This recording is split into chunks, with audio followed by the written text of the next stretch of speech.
Hi and welcome to Kaling-Tech Lesson 26.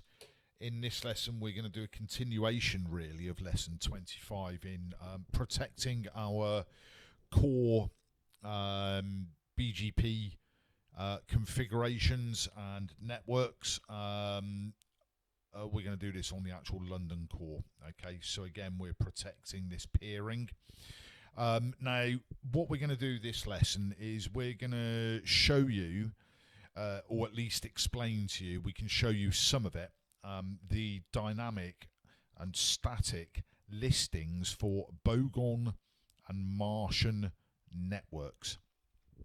Now, to briefly explain what these are, I guess there's always sort of unwanted routes floating around on the internet that you don't really want entering your network, and they're the ones that are known as Bogon or Martian routes.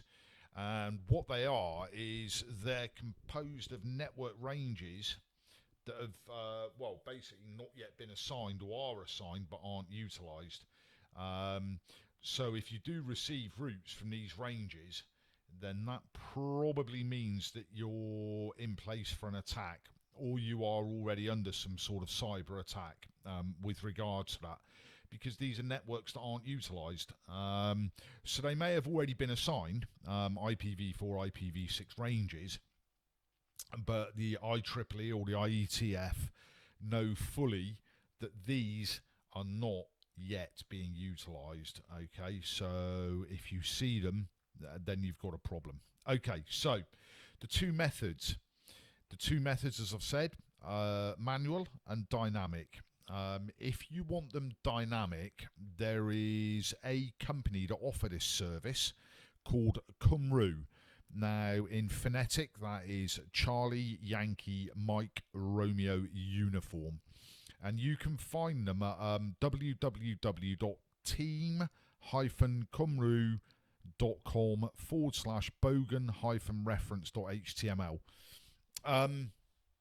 What'll happen is you'll send them or email them the information that they require on that site, okay, and they'll configure everything their end ready to receive your eBGP peering. And what they'll do, it is a free service offering. What they'll do is they'll send you the IPv4, the full listings, or the IPv6, or both. It all depends on what you want. So their response to your answers will include their peer address, their ASM, which is their autonomous system number, and an MD5 hash key. So obviously I can't show you those bits because those are the sections that they will send you, but I will show you how to configure the other parts and explain the parts that they would send you. Okay, so let's go ahead onto the London core now that we've gone through that and show this configuration. Okay, so what we're going to do initially is we're going to set a secondary eBGP group, okay, because we need that. So let's do a set protocols, okay, BGP, okay, and we're going to create another group, and let's call it I don't know, Cymru. There you go, there's the name, that's how it's spelt. Cymru Bogons, let's call it that, okay, for now. What's the type? Well, it's external because we're connecting to their, or we're peering with their BGP servers. Okay, so let's give this one as well a description. Even though the name is intuitive, let's give it a description as well. Cymru, sorry, it has to be in speech marks. So Cymru full, let's use full Bogon BGP feed, that'll do. Okay, that's a description for the group. Okay, next up, now, do you remember the multi-hop again that we utilised before? We have to utilise it again here, but because we don't know and they won't tell us or where their servers are actually located, what they do tell us is that we have to use the maximum multi-hop TTL of 255. So we're going to utilize that multi-hop. Okay, so we're going to put in a TTL of 255. Okay. We are also going to, well, we won't do it just yet. We're going to import a policy, but we've got to create the policy first. So what will happen here now is you will do this command again with the group, okay, the Cymru Bogons, as I've called it, even Martians, whatever you want to call it. You have to put in an authentication key. Now, I can't do this because this key is what they will send you. Okay, they will send you this authentication key because they'll have configured their end ready, and you'll need to utilize the authentication key that they send you. Okay, so I can't put that in there, obviously. So that's just to show you that that line is required. Okay, there's also an export policy that's required, but we're going to put that, we're going to do the actual policies first and then add them into this. Okay, obviously what we need as well is we need the peer AS. Again, I can't give you that because it's whatever Cymru,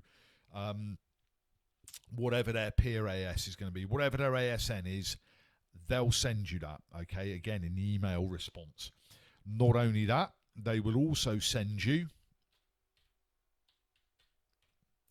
the neighbour address that you will require. Okay, and you will need to put in your local address afterwards. You can do that in one command, so you can put the neighbour address followed by local address, which will be your local peering address. As in the other EBG peer, we use the loopback, if you remember, and we can use the loopback here as well. Okay, and then you'll need to configure your neighbour. Again, this is the address they'll send you, and the family iNet unicast. Okay, all right, so you'll need to configure those as well within this group. Okay, so let's see if we can commit that a minute without all of those statements being in there, and it has allowed us. Okay, that's fine, that's good. So here's what we'll do now is we're going to configure up a policy statement, okay, or two policy statements. Let's do one at a time. So let's set, it's policy options, policy statement. Let's call it intuitively with what we're doing up there, Bogons in. Okay, then we need our term 1 from, and it's family iNet. Okay, so from family iNet. Okay, iNet being IPv4 again, remember. Okay, so that's what we're saying. So it's from the family IPv4. Okay, so let's use the up arrow again, and we got the Bogons in, and this is where we have, and they will send you this information as well. They'll send you the communities required. Now, it's not important for me to go into what communities do here because this, again, is not a tutorial. Just take notes that the communities are required and have a look online for what communities are with regards to BGP communities. Okay, that'll be included in my tutorial, obviously, once the company tutorial is up and running. Okay, once the site's up and running. So for now, we're going to give you all of this anyway. Term 1. So we're going to do a from community. Okay, and at this point, we're going to put in the BGP community. Okay, and it's called com dash Cymru dash Bogon. Okay, that's their community, all right, or one of them. Okay, so then we're going to utilize another community,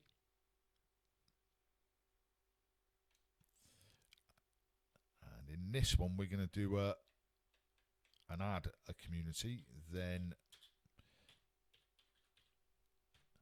community add, and in this one we're going to call it com no export. Okay, that's the value we're going to give it on this one. All right, and then the next one, we've got to do the next hop because we want to discard this. Okay, it's a policy, so we don't actually want a next hop. The next hop is going to be a discard. Okay, again, silently discarding. Okay, so let's do term 1.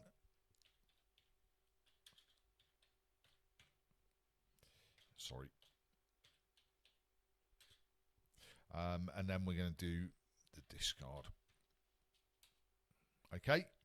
And our next one is we're going to do accept, obviously, as always at the end of the term. Then we're going to accept anything else. Okay, so we're accepting that. Then we go on to term 2. Now, term 2 is basically exactly the same, except we're utilizing IPv6. Okay, so I'm not going to put it in there. It's basically exactly the same, except it is IPv6. Okay. Now what we're going to do is we're going to use those communities. We need to add the members to them. Okay. All right. So what we're going to do is we're going to do set policy options and community com dash comru dash Bogon members no export. Okay, we're going to do no export there, and we're also going to do members of 65332:888. All right, again, you're going to have to read up on communities and how they work, or wait for the tutorial. Okay, and then in the com no dash export, we want members no dash export. Okay, so let's do a commit on that. Okay, so that's committed. Now, as I said, we have to include these in our group. Okay, so if we go back to our BGP group, what we can do now is we can do a set protocols BGP group, and we'll just put Cymru Bogons. Okay, and we want to import the Cymru dash Bogons in. Okay, and we want to export a deny all, and the export deny all is included within the IPv6. Okay, so the actual command that we would have been putting in, but I haven't actually done, is set policy options, policy statement, deny all, then reject. Okay, so it's a deny all, then reject.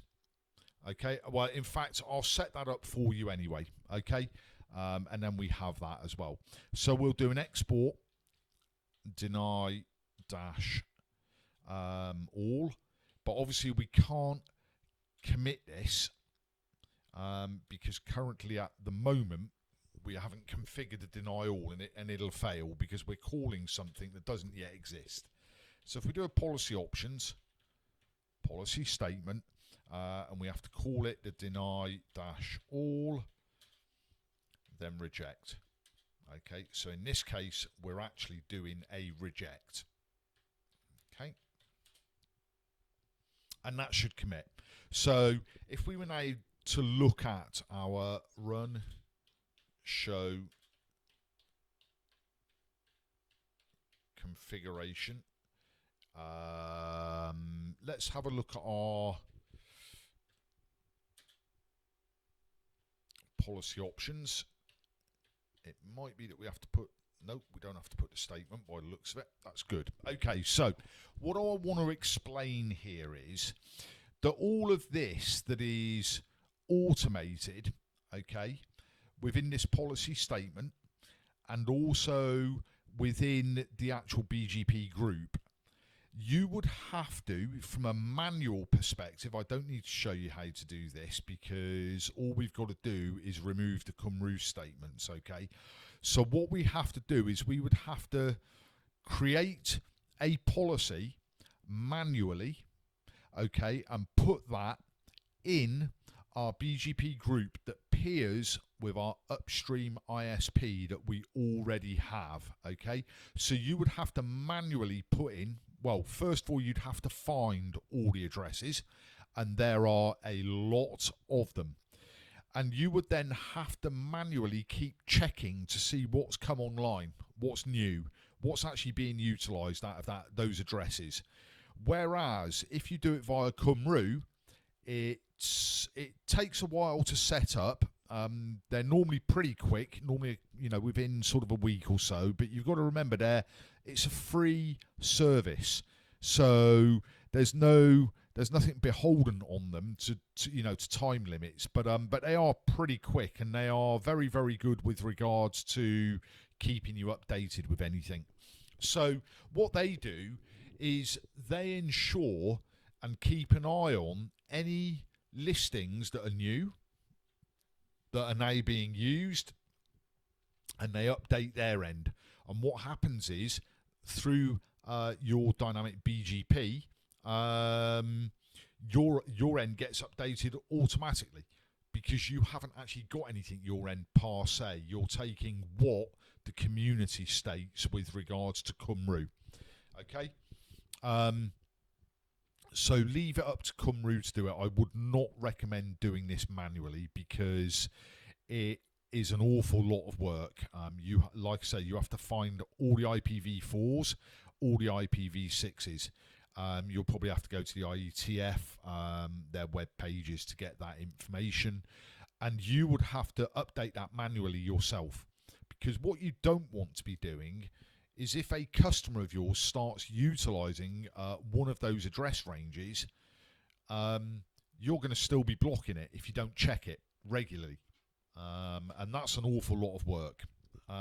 So I would recommend doing it this way with the cum-rus. Okay, so again, we're tying down our provider edge, our PE system, more and more rigorously now. With every little bit that we do, we're tying it down further. Okay, and we need to with regards to this. There obviously has to be a little bit of trust between ISPs, but you've got to protect your systems as well.